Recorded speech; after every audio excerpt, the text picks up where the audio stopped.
Hi, it's Tracy from Simpson Hill Farm.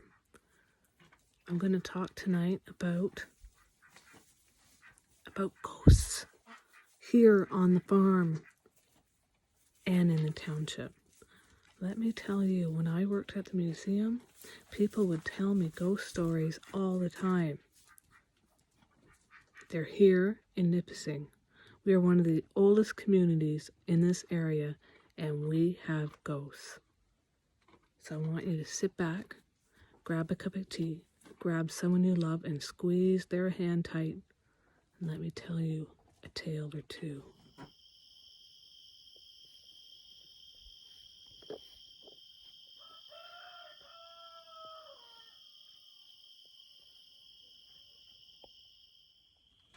So the first area I'd like to talk about in the township is Christian Valley. This is a beautiful valley settled around 1870s by quite a few families, namely the Simpsons, the Masons, the Knotts, the Klein, and the Rich families. Most of them had farms, and the Simpsons actually had a beautiful apple orchard up on top of the Simpson Hill. And we also had logging mills in this area, and we had our own post office and our own school. So it was quite a thriving little community. And it is definitely active.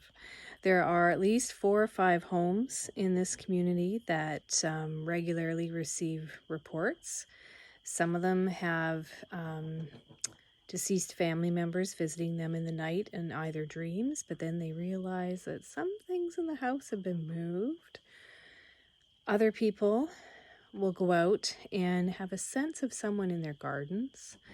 Some people have had their faces touched and their arms touched. Some people have heard actual voices saying, "Can you see him?" No. So it's a very active spot.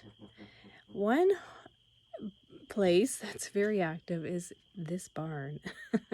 So I might be a little bit nervous and I might get running. I don't know. Oftentimes we smell tobacco smoke in here, and none of us smoke. I have bad lungs, so we don't smoke at all in our house. And I doubt anyone would be smoking in a barn anyways. It's very flammable. I think the smell is just a little bit of someone saying, "Hey, I'm here." And we think it's the first owners of the farm. They often smoked cigars. So I think that's him saying, "Hey, I'm checking out your barn." We've also had a few psychics and other visitors, and people who've looked at pictures recently on our farm say, "We sense a young boy or a young man on the farm, and he likes to hang out here because we have animals that weren't on the farm before." And that's true. We had goats on our farm. We're down to only a handful now, but we actually had about almost a dozen goats before, and I don't think they were on the farm. We've also had a few peacocks. We have ducks, which I don't think they had on the farm before. Can you hear that? I think those are mice. I hope. Anyhow, Christian Valley is very active. So this end of the valley is active, the other end of the valley is active, and in between it's active. There's been reports of figures standing at the end of beds, not really talking. Not really talking to anybody, but definitely figures at the end of the bed. And this spooked some people that they don't even sleep in those houses anymore.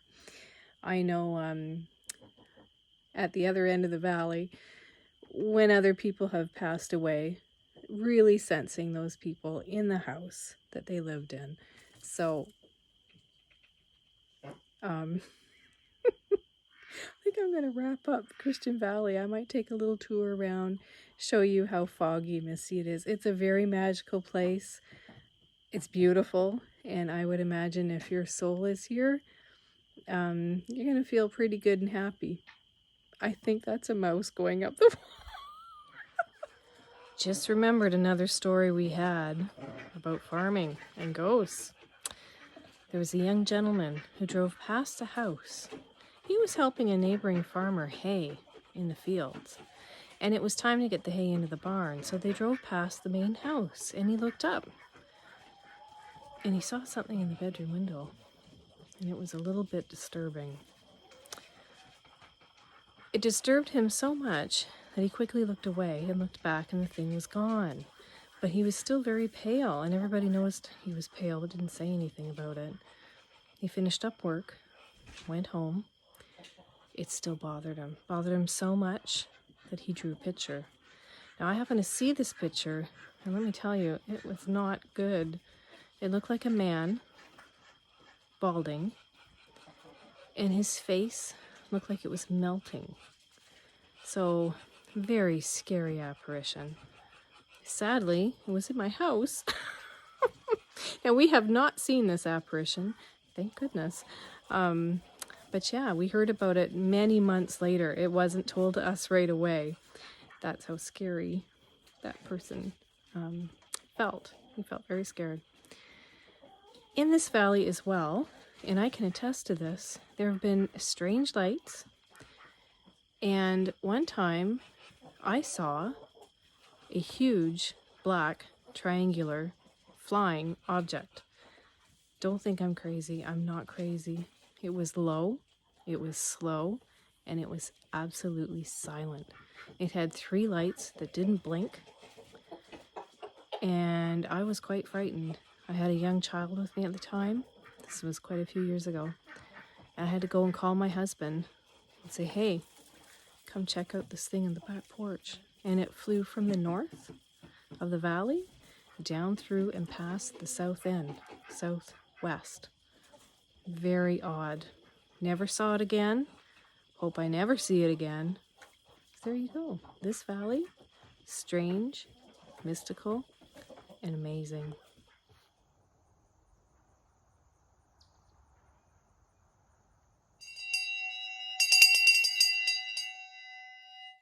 Hello, do you remember that sound? If you're as old as me, you will recall that's a school bell. And here in Ontario, we are almost ready to go back to school. So I thought it'd be a great time to tell you a few of the tales that I've been told about schools. Now, here in Nipissing Township, we have had many schools over the years. I think the first one was at Chapman's Landing Road, and we've had some right in the village. We've had some in the surrounding areas, such as the Bruley had their own school, Hotham had their own school, Restoule, Christian Valley, Storyline. They all had their own schools, and then at some point, those schools closed down and they were amalgamated into the Nipissing Central School. In turn, that school is no longer in existence, and we have South Shore Education Center. So I can tell you that some people have told me that in these former schools, some of them have been converted into homes, that they have had some rather odd experiences. Some of them have heard voices. Some of them are communicating through electronics, such as computers. Some of them do just have furniture moved around, and they hear different bangs and bumps and stuff like that. I can tell you I've got a few stories about some local schools in the area. So the first one used to be a former high school and then an intermediate school, and now it is an elementary school. And the custodians that work there are telling me that when they're alone on a shift, no one else is in the school, that they often hear different bangs, bumps, and they really have no explanation. And I myself have experienced this just recently. I was at a school doing the summer cleanup, and all the chairs are stacked. And it sounded to me like the chairs fell over. And it makes a very distinct sound, so you know what it is once you hear it. So I went around the school. Absolutely, all the chairs were fine. There was nothing on the floor. So I thought, oh, well, I guess that was my initiation to the school. At a former school that I worked at, we had we were talking about it with a different custodian, And he was saying when he had cleaned up at that school, that over by the kindergarten room, someone's boots went flying off the shelf and landed completely upright. And he thought that was a little bit weird because shoes don't usually fall like that, and they don't fall completely sitting upright. Now, little did he know, when he told me that that was actually in the kindergarten area, that I had been told by another custodian another tale about the kindergarten area at the same school. He had no idea about this one.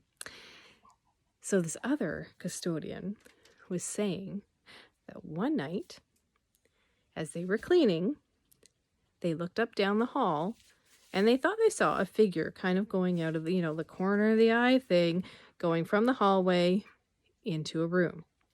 Now, the custodian didn't think too much about that, whatever.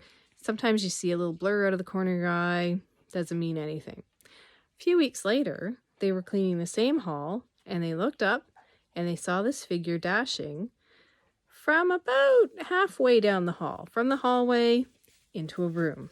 They thought, oh, it's just that corner of the eye thing again, whatever. A few weeks after that, the same custodian looked up, and sure enough, out of the corner of their eye, there was something going from the hallway into the very next room.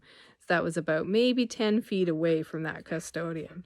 Well, that custodian got a little bit freaked out that time because it was definitely not a corner of the eye. They definitely saw someone go into the room. So that was one time. And then probably maybe about 2 or 3 weeks later, that custodian told me that the emergency lights went on. And they thought, oh, they got to go check it out. So they had to go up the stairs, across a dark hallway, because by then all the lights were off. It was almost time to go. And the computers had the most eerie blue light on. And it wasn't all the computers. It was just 1 or 2 or 3 here, there, not in sequence, not together. A very eerie blue light that the custodian has never seen before. So that kind of freaked out that custodian. So she consulted a psychic. And that psychic said, well, first of all, the custodian said, what do you see in the room? And the psychic said, oh, do you mean over in the kindergarten area? That hadn't been revealed to the psychic, so they knew exactly. Apparently it was a little girl. And she lived in the area long before the school was created. And she doesn't really see the school, but she does see the auras of people who work in the school. And sometimes she likes to go and check it out. So that was a nearby school. So think about that when, you hear the school bell ringing, that those schools are active in the daytime, sometimes at nighttime too.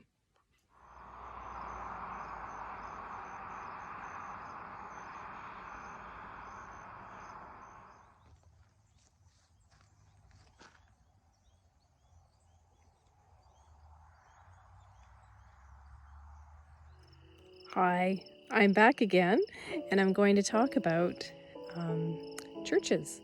So as I mentioned before, Nipissing's heyday really was in the 1870s, and the settlers started building their churches, or one of the first things they start to build anyways. So we're lucky enough to have 3 churches in the township. One of them is the Catholic Church on the Alsace, and apparently they have a very wonderful historical room, and that is open for people to look through. Now, they are only open in the summer, so you'll have to try and get in touch with them maybe next year and have a little look-see through there. The other church that we have was the Anglican Church, and that is right on the highway right through the village. That's the black log building that is now our community museum. And they have a lot of really wonderful stuff. So if you have a chance, they are only open through the summer. Go ahead and check them out too. And the third church we have is the Knox United Church. And I believe that is actually the oldest structure in the village that still stands. It was built in about 1884. and it has had over 135 years of service to our community. Now, sadly, they will probably be closing maybe this winter. So if you have not had a chance to go and enjoy their services, enjoy the old building, and get in there real quick. Lovely people, and I guarantee you'll like it. It's quite nice. So I'd like to tell you a few stories that I have that were relayed to me when I used to work at the museum.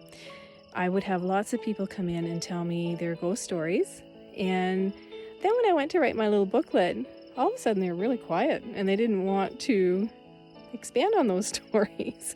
But I know that what they told me, and so I won't say who it happened to, but I will let you know a few of them.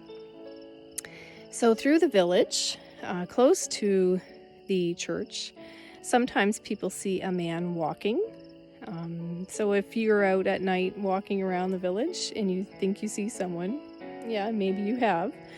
And often through the village, there is a lot of different older buildings that the chairs will move around. They'll hear scraping and such. And sometimes they think they hear music or talking. So those buildings maybe have a tale or two to tell. I don't know. So one story I have about a church in particular, there was a lady who has been farming, and when she was at a funeral of a loved one, she heard a voice pop in her head and say, "Keep farming. That is a good thing for you to do, and you need to keep doing it." So to this day, this person is still farming. So yeah, who can argue with the big guy, right? So another little story that was told to me regarding a church was a young man was attending a church service, and the minister said, "Is there someone who'd like to come up and tell their story?" And he had absolutely no intention of getting up and saying anything to the congregation. But he felt this kind of a push on his shoulder, like a little tap of encouragement to get up and go tell your story. It's important for people to hear it. So he sauntered up the middle aisle, told his story, and then afterwards during coffee hour, he sort of found out that, well, actually, nobody was behind him, and nobody touched his shoulder and encouraged him to tell his story. So who was that? Who knows? Who's to say? So, and the last story I'd like to say is about, in the museum itself, there used to be a really nice display on Jean Cameron Smith. And this lady was an absolute corker of a lady. She helped to start the Powassan Library. She taught school in Christian Valley, I believe, and she also taught Sunday school. When she was a younger lady, she went on a ship over to Japan and taught nursing. And as a matter of fact, there was a school named after her over in Japan. She's very well known, and there have been books written about her in Japan. So what a wonderful lady to have in Christian Valley. She was also, during the war, nurse matron, which I think is kind of like a head nurse in our times. And she ran a nurse, I believe it was in England. So quite a remarkable lady in her own right. So there was a really nice display about her, and every time I went and talked about her, I would get chills up my arm, and the hairs on my arm would stand up straight every time. And this happened for a full season, so a couple of months every time I walked by her display case. So I don't know if she thought we did a good job, or maybe she thought we could do a better job. I don't know. Or maybe it was something in the display, such as an artifact. I do hear that, I have heard that once people bring home antiques or other artifacts, whether they're related, they were within the family or not, or new, that sometimes then strange things start to happen. So if you have a story about a church or in the village itself, why not send me a little private message? I don't have to reveal who it was. I'm just collecting the stories. So I'll see you next time where I'm going to talk about the lake.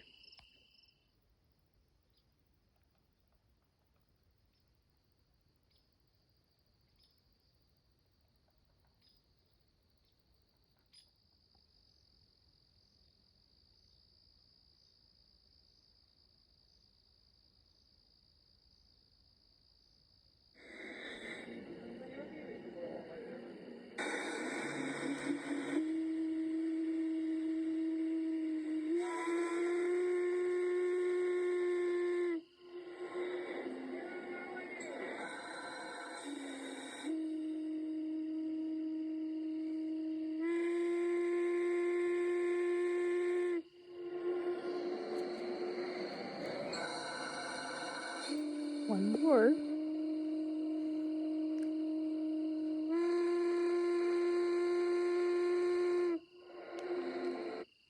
That was the sound of a steamboat plying its trade on the water, and I wanted to play that because the last segment I have are just a couple of tales around the lakeside.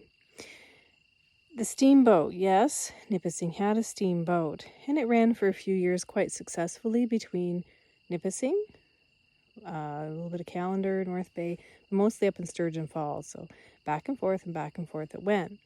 And it carried supplies and it carried passengers, so a little bit of both.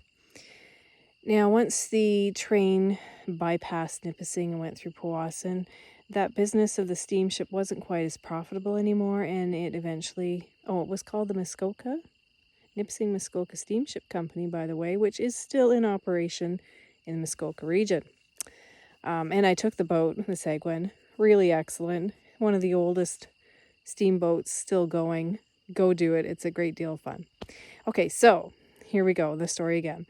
So it became unprofitable, and the boat that was made around applied Nipissing shores was dismantled, and it had to be brought overland.